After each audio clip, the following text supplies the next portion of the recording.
अस्सलाम वालेकुम। नमस्ते, सत श्री अकाल। उम्मीद करता हूँ फिट होंगे, बेहतरीन होंगे, अपनी लाइफ अच्छे से एंजॉय करोगे। हम तीनों की तरह आज एक और वीडियो, और उसका टाइटल है वीडियो का टाइटल है जी, क्या G7 को ब्रिक्स खा जाएगा। और डिफेंस डिटेक्टिव की वीडियो है। ओरिजिनल वीडियो का लिंक डिस्क्रिप्शन में मौजूद है। लाजमी इनको भी सपोर्ट करें, हमें भी सपोर्ट करें। मेरा नाम है राणा मुंदरी, मेरे साथ है मोहम्मद समीर खोखर। पर इस शक्ल एक बार सो गाइस, लेट्स स्टार्ट।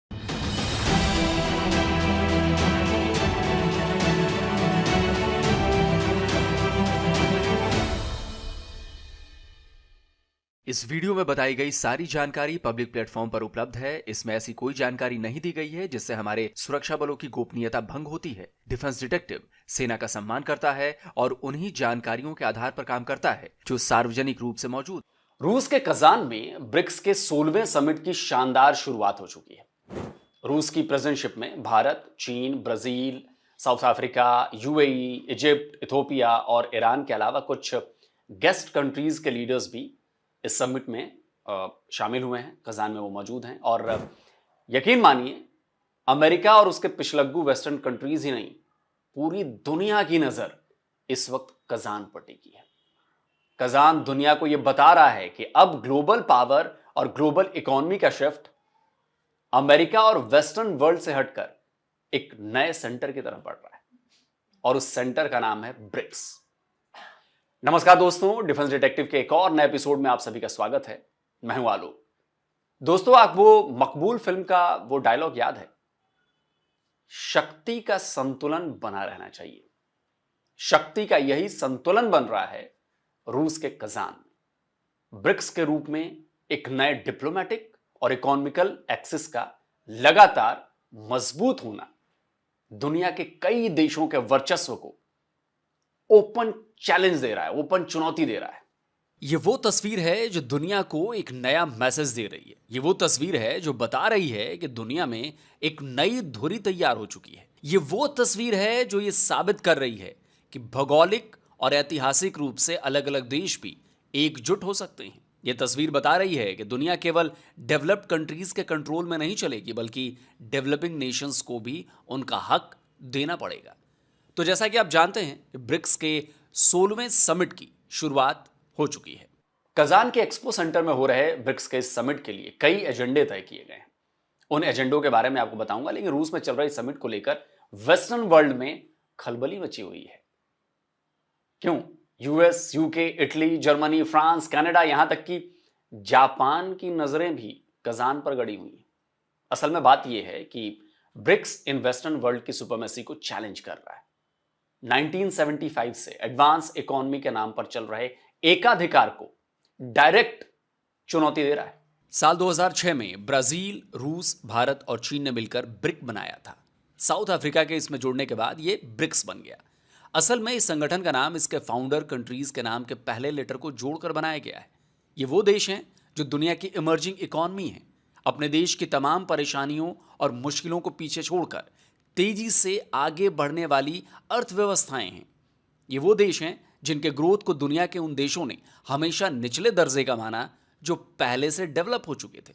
और आज वही देश उन सो कॉल्ड डेवलप्ड इकोनॉमीज को ना केवल टक्कर दे रहे हैं, बल्कि उससे आगे बढ़ते हुए भी नजर आ रहे हैं। मैं बात कर रहा हूं अमेरिका की अगुवाई वाले ग्रुप G7 की। G7 में United states, United kingdom, Canada, France, Germany, Italy और जापान शामिल हैं। 1975 में बना यह संगठन दुनिया की विकसित अर्थव्यवस्थाओं का ग्रुप है। भारत समेत दुनिया के और भी कई देशों ने इस ग्रुप का हिस्सा बनने की कोशिश की, लेकिन सीधे सीधे कहूं तो G7 में मौजूद देशों ने उन्हें इस क्लब में घुसने नहीं दिया। और G7 कंट्रीज के इसी रुख को देखते हुए दुनिया की कुछ डेवलपिंग इकोनॉमीज ने अपने लिए नए संगठन को बनाने का फैसला किया, जो ब्रिक्स के रूप में आज सबके सामने है। और यह बात भारत ओपन फोरम में भी कई बार कह चुका है। भारत के विदेश मंत्री डॉक्टर एस जयशंकर ने पिछले महीने ही जेनेवा में एक इंटरव्यू के दौरान इसे लेकर बेलाग बयान दिया था। Now there is a club, the BRICS. Why this club? And do you consider that the BRICS will expand? Well, to be honest, why the club? Because there was another club. It was called the G7, and you wouldn't let anybody else into that club. So we said we go and form our own club. So we decided, okay, we are also, good citizens of good standing who have a place in the global society, and therefore this is how typically clubs multiply. So it started. I mean, it's actually a very interesting group, because if you look at it, typically any club or any group has either a geographical contiguity or some common historical experience, or a very strong economic connect. There are some orthodox binding factors. But when you have a Brazil in South America, and Russia in Europe, and India and China and Asia, and later on South Africa was added, the common feature was really, I would say, big countries rising in the international system. Russia perhaps had already risen, so would not necessarily qualify in that, who felt that their coming together would give them greater weight and greater influence. पहले तो पश्चिमी देशों ने BRICS को लेकर doubt दिखाया था, यह साबित करने की कोशिश की थी कि यह संगठन ज्यादा दिनों तक चलने वाला नहीं है, और अगर चलेगा भी तो यह बहुत ज्यादा कारगर साबित नहीं होने वाला है। लेकिन ब्रिक्स ना केवल खुद को तेजी से एक्सपैंड कर रहा है, बल्कि वो सो कॉल्ड डेवलप्ड इकोनॉमी वाले ग्रुप G7 को भी कई मायनों में पीछे छोड़ चुका है। ब्रिक्स का मजबूत होना, ब्रिक्स का बढ़ना, यानी वर्ल्ड ऑर्डर का शिफ्ट होना, ब्रिक्स इस बात को साबित भी कर चुका है। सबसे बड़ी बात यह कि ब्रिक्स ने अपने दरवाजे G7 की तरह दूसरे देशों के लिए बंद नहीं किए हैं। फाउंडिंग कंट्रीज के अलावा UAE, ईरान, इजिप्ट, इथोपिया इस ग्रुप के मेंबर बन चुके हैं। और इतना ही नहीं, तुर्की, फिलिस्तीन और मलेशिया समेत और भी कई देशों के प्रतिनिधि ब्रिक्स समिट में हिस्सा लेने के लिए कजान पहुंचे हुए हैं। ब्रिक्स के कजान समिट की प्रायोरिटीज में नए सदस्यों को जोड़ने और उनके साथ इंटीग्रेटेड होने की बात शामिल की गई है, और यही बात ब्रिक्स को मजबूत बनाती है। कई वेस्टर्न मीडिया ये दावा कर रहे हैं कि ब्रिक्स को G7 को टक्कर देने की बात एक सपना है, लेकिन ब्रिक्स देशों की इकोनॉमी और दुनिया में उनकी पोजीशन इस दावे की हवा निकाल रही है। ब्रिक्स देशों की जीडीपी देखिए। चीन की जीडीपी 17.96 ट्रिलियन US की है। दूसरे नंबर पर भारत है, जिसकी जीडीपी 3.39 ट्रिलियन अमेरिकी डॉलर्स की है। रूस की इकोनॉमी 2.24 ट्रिलियन डॉलर्स, ब्राजील और सऊदी अरब की 1.92 ट्रिलियन अमेरिकी डॉलर्स की है economy. Egypt, south Africa, Ethiopia, UAE और ईरान की अर्थव्यवस्था भी तेजी से 1 ट्रिलियन की तरफ बढ़ रही है। ब्रिक्स मेंबर्स की इकोनॉमी 2022 तक ग्लोबल इकोनॉमी का 28% थी। अब स्टैटिस्टा का ये कंपैरिजन देखिए। ये डेटा बता रहा है कि कैसे साल 2007 से G7 कंट्रीज की जीडीपी नीचे खिसकने लगी, जबकि ब्रिक्स देशों की जीडीपी ऊपर की तरफ चढ़ने लगी। साल 2024 में अब तक ब्रिक्स देशों की जीडीपी वर्ल्ड जीडीपी की 34.92% तक हो चुकी है, जबकि G7 देशों की जीडीपी 30.05%। स्टैटिस्टा का ये ग्राफिक्स भी बड़ा दिलचस्प है। देखिए, इसमें नीले रंग का जो बार है वो G7 कंट्रीज को रिफ्लेक्ट कर रहा है, और ये जो लाल रंग का बार है ये ब्रिक्स देशों को। तो सबसे पहले 1995 का डेटा है, जिसके मुताबिक G7 देशों की ग्लोबल जीडीपी में शेयरिंग 44.9% थी, जबकि ब्रिक्स देशों यानी भारत, चीन, रूस, ब्राजील और साउथ अफ्रीका की केवल 16.9%।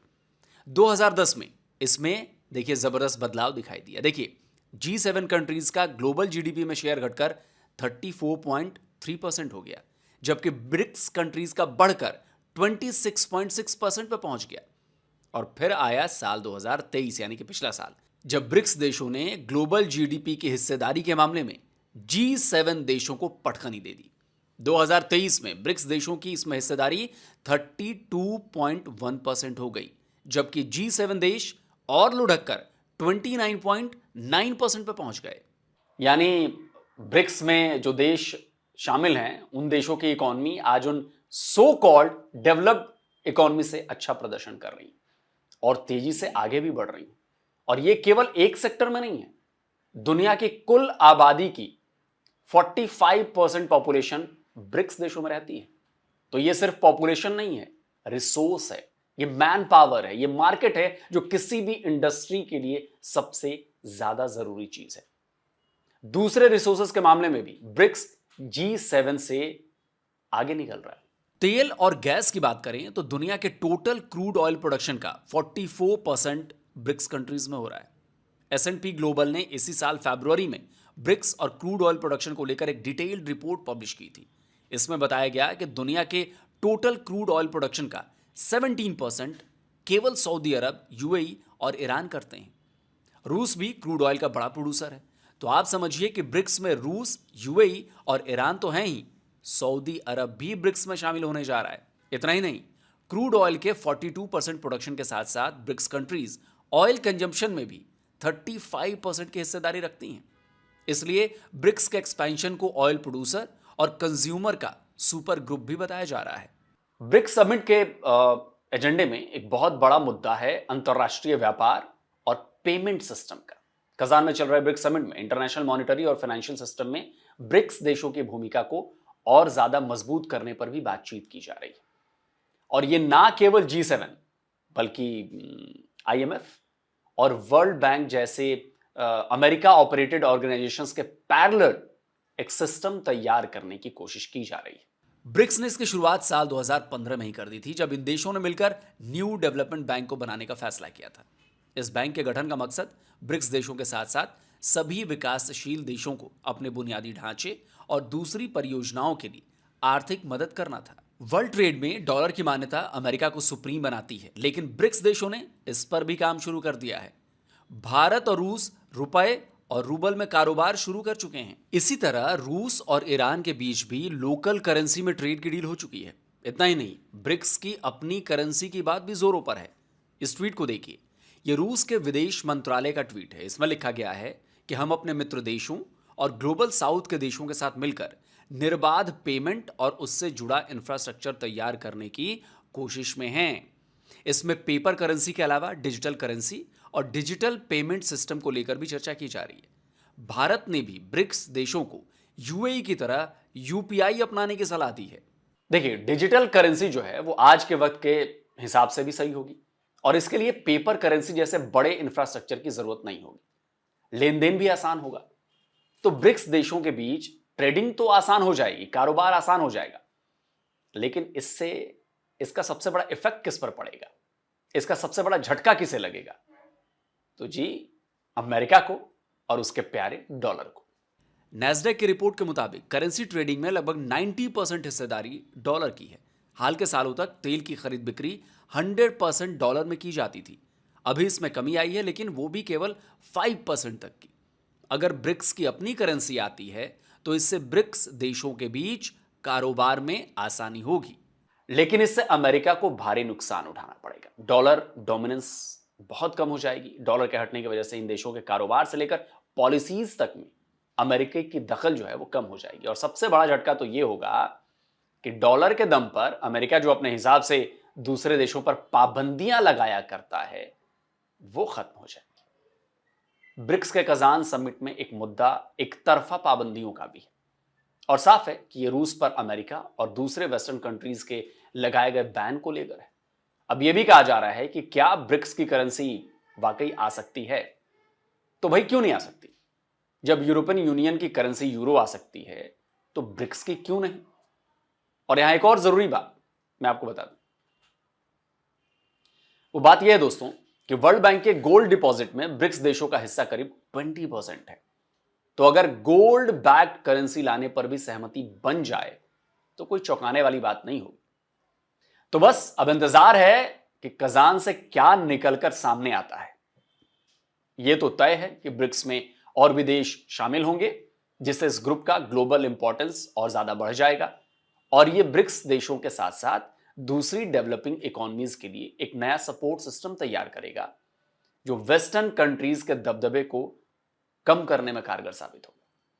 तो दोस्तों, आज का ये वीडियो आपको कैसा लगा हमें कमेंट करके जरूर बताइए और इस वीडियो को ज्यादा से ज्यादा लाइक करिए, ज्यादा से ज्यादा शेयर करिए, क्योंकि इसमें इंफॉर्मेशन बहुत ज्यादा है, इसमें आपको समझने के लिए बहुत ज्यादा है। और जिन दोस्तों ने अभी तक डिफेंस डिटेक्टिव को सब्सक्राइब नहीं किया तो भैया आपसे आग्रह है, अनुरोध है, चैनल को सब्सक्राइब करिए और साथ में बेल आइकन जरूर दबाइए, जिससे हमारे द्वारा अपलोड किए गए हर वीडियो की जानकारी आप तक फौरन पहुंच जाए। और साथ में उन दोस्तों के लिए जो मेरी तरह के टी शर्ट्स आप पहनना चाहते हैं, अच्छे कोट्स वाले टी शर्ट जो आपको पसंद आते हैं, तो भाई डिस्क्रिप्शन बॉक्स में भी मेरे ब्रांड का, डिफेंस डिटेक्टिव के ब्रांड का लिंक दिया हुआ है और प्लस कमेंट बॉक्स में भी पिन किया हुआ है। तो आप उस पर जाएं और अपने मनपसंद टी शर्ट को खरीदें जो डिफेंस डिटेक्टिव के ब्रांड के तरह है। तो जल्दी मिलता हूं एक और नए वीडियो के साथ। नमस्कार, जय हिंद। तो अगर आप चाहते हैं मुझसे बात करना, मुझसे कोई सवाल पूछना, तो फैन कॉल पर आप मुझसे G7 के बारे में आप क्या कहते हैं? G7 का आपको पता चल गया उसमें क्या difference है G7 और के BRICS बारे में ये कहते हैं जी कि G7 को ये था जी कि जो कंट्री पहले डेवलप नहीं कर पाए थे, अभी उनकी इकोनॉमी ने ज़बरदस्त तरीके से ग्रोथ किया है और वो बहुत ही अच्छे तरीके से उन्होंने परफॉर्म किया, अपने मुल्की मसाइल के ऊपर काबू पा के उसके बाद तरक्की की तरफ गामजन हुए। लेकिन ब्रिक्स में जो भी मेंबर आते हैं वो इस वजह से आए हैं क्योंकि बहुत सारे ऐसे कंट्रीज थे जिन्होंने G7 में अप्लाई किया G7 का मेंबर बनने के लिए, लेकिन G7 ने इस चीज को ठुकरा दिया और G7 ने एक्सेप्ट नहीं किया। फिर उसके मुतबादल प्लान एक किया गया G7 के, और G7 के मुतबादल जो प्लान किया गया वो ब्रिक्स का बना। उसमें ब्रिक्स के जितने भी कंट्रीज हैं उन्होंने देखें कि कितने अच्छे तरीके से ग्रोथ किया। कि पहले G7 अप था, आप देखिए कि ब्रिक्स जो हैं वो अप जा रही हैं, इकोनॉमी के लिहाज से, जीडीपी के लिहाज से, हर लिहाज से अप जा रही हैं। अब डॉलर जो है ना उसको मात देने के लिए मुतबादल जो प्लान है वो ये है कि ब्रिक्स करेंसी जो है वो शो करवाने जा रहे हैं, उसके ऊपर भी काम जारी है और हो सकता है कि जल्दी वो काम भी, वो प्रोजेक्ट भी कंप्लीट हो जाए, और जिसमें अमेरिका को ये सहूलत मिलती है कि डॉलर की ट्रेडिंग की वजह से ऑल वर्ल्ड इंटरनेशनल लेवल पर उनकी करेंसी है ये, तो जिसकी वजह से वो आए रोज किसी ना किसी कंट्री के ऊपर पाबंदियां लगा देता है। वो अपने आप को एक प्रिंस समझता है और इस तरह का समझता है कि जैसे दुनिया जो है वो सारी की सारी उसके अंडर है और सारी बातें उसी की माननी जरूरी हैं, क्योंकि वो इस मौके का नाजायज फायदा उठाता है। अब उसके मुतबादल प्लान एक तैयार हुआ है और इसकी जबरदस्त मार जो है वो अमेरिका को पड़नी है, और अमेरिका की होश भी ठिकाने आ जाएगी कि उसकी चुदराहट समझ लेके खत्म होने के लिए ब्रिक्स कंट्रियों की जो एक तरद्दद है, जो एक कोशिश है, वो अनकरीब ही कामयाब होने के लिए दिखाई दे रही है। बिल्कुल जी, ये तो अब वक़्त बताएगा। अभी तो जो है वो मीटिंग शुरू है और कब जो है वो सारी बातें बाहर आती हैं और क्या-क्या जो है वो उसमें मुआहदे हुए, क्या-क्या बातें लेके आए, कौन-सी करेंसी आएगी और वो बात कर रहे थे कि करेंसी लेके आनी है और ब्रिक्स करेंसी होगी। ब्रिक्स में जो है वो फाउंडर जो हैं वो ब्रिक जो ब्राज़ील, इंडिया, रशिया और चाइना जो है वो बाद में जो है साउथ अफ्रीका भी आया, ब्रिक्स हो गया फिर। और उसके बाद जो है वो और कंट्रीज़ भी बीच में आ रही हैं, ये नहीं कि ये सिर्फ़ यही 5 तक रहेगा। और ईरान भी आ चुका है, यूएई भी, अब सऊदी अरब ने भी आना है और इथियोपिया भी है, इजिप्ट भी है शायद। तो हो सकता है वक़्त के साथ-साथ ये जितनी मिडल ईस्ट सारा जो है बीच में आ जाएगा। और जो है वो अमेरिका जो है वो उसका रोब-दबदबा ख़त्म होता जा रहा है और वेस्टर्न यूनियन जो डेवलप्ड खुद को समझते हैं G7 वाले, जो है खुद को डेवलप्ड समझते हैं और दूसरों को कुछ भी नहीं समझते, डेवलपिंग कंट्री को कुछ भी नहीं समझते। और चलो अनडेवलप्ड को तो जो है वो उन्होंने कुछ समझनी नहीं है ना, लेकिन डेवलपिंग कंट्री को भी कुछ नहीं समझते वो। उनका भी वो जो है वो हिस्सा कोई नहीं बीच में उस G7 में, और वो खुद को जो है वो बड़ा सुपर पावर समझते हैं और जो फाइव आइज़ हैं वो भी, और ये जितने गठबंधन है ये सारे जो है वो डेवलप कंट्रियों के, ये पूरे मुल्क पे, पूरी दुनिया पे जो है वो होल्ड जमाना चाहते हैं। एक डॉलर उनका चल रहा है दुनिया में, पॉलिसी अपनी बनाते हैं, डॉलर भी उनका है, पॉलिसियाँ भी उनकी चलती हैं। फिर कई मुल्कों को दबाया जाता है, कई मुल्कों में जो है वो अपना सूद खाया जाता है इनकी तरफ से। चले वो तो खत्म होगा, आईएमएफ और वर्ल्ड बैंक की बात करी, वो भी जो है वो जी अमेरिका के अंडर आता है। और उसके अलावा ब्रिक्स में जो है वो अभी तो जीडीपी बढ़ गई है और दूसरा जो है वो ऑयल का जो है वो क्रूड ऑयल भी जो है ब्रिक्स वालों कंट्री से ज़्यादा है और कंट्री में ज़्यादा है। तो बाकी ये है कि उनसे भी ये भी बढ़ चुका है, उनकी जीडीपी कम होती जा रही है, ब्रिक्स के ऊपर जाती जा रही है। जो ज़ाहिर है उन्होंने तो बातें करनी है ना, ये ब्रिक्स फेल हो जाएगा, ये हो जाएगा, वो हो जाएगा। मैं कहता हूँ अगर ये सारे मुल्क आपस में इत्तेफाक रख के चले ना तो ब्रिक्स कामयाब हो जाएगा। यही चीज़ रशिया ने की, इंडिया और चाइना के दरमियान जो तज़ाद थे उनको जो है वो ख़त्म करने की कोशिश की है। बॉर्डर पे जो भी इश्यू चल रहे थे उनको ख़त्म करने की, उनको रिज़ॉल्व करने की जो है वो भरपूर कोशिश की है रशिया ने बीच में।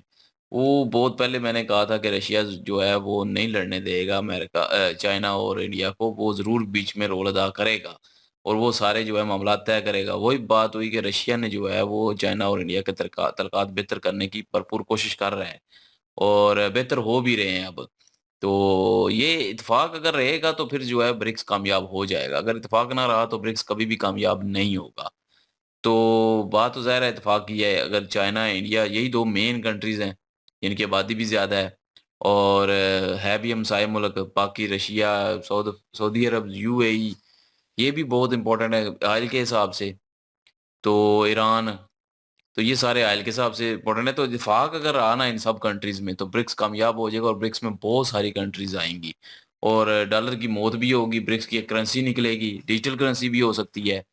तो उसमें भी ट्रेड होगी और दूसरा जो है वो ब्रिक्स की शायद हो सकता है कि कागज़ी करेंसी भी कोई निकल आए, तो उसमें भी जो है वो काम होगा। अभी तो निकलेगा, अभी तक तो कोई खबर ऐसी नहीं है, अभी तो मिल गए हैं सारे, मिल रहे हैं, अभी मीटिंग हो रही है, शायद हो सकता है आज सारा कुछ निकल भी आए, जब वीडियो अपलोड करें हो सकता है निकल भी आए।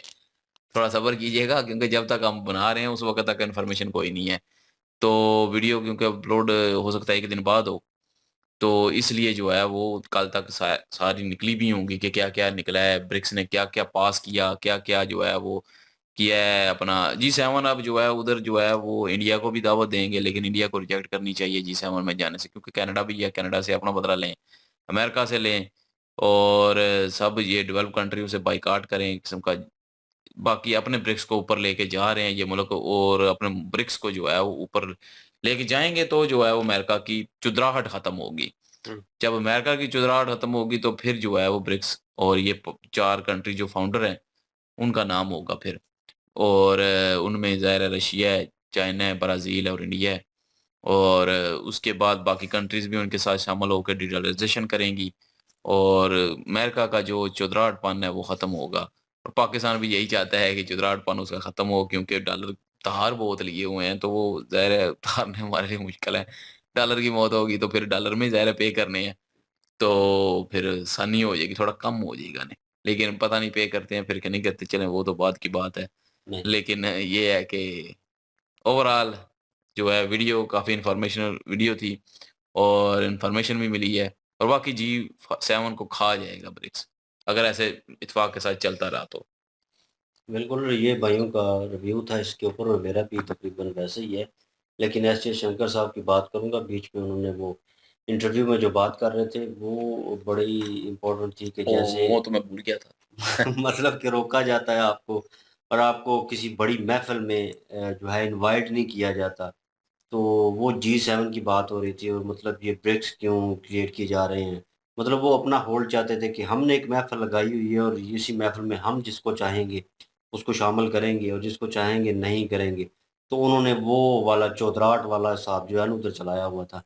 तो इन्होंने कहा एस जयशंकर साहब ने भी स्ट्रेट जवाब दे दिया कि अगर आप नहीं इनवाइट करेंगे हम मुल्कों को तो हम तो अपना कुछ ना कुछ सोचेंगे। तो हमने सोच लिया, तो हमने वो क्रिएट कर लिया। मतलब उनका स्ट्रेट फॉरवर्ड जवाब था कि आपको इस चीज़ से क्या तकलीफ़?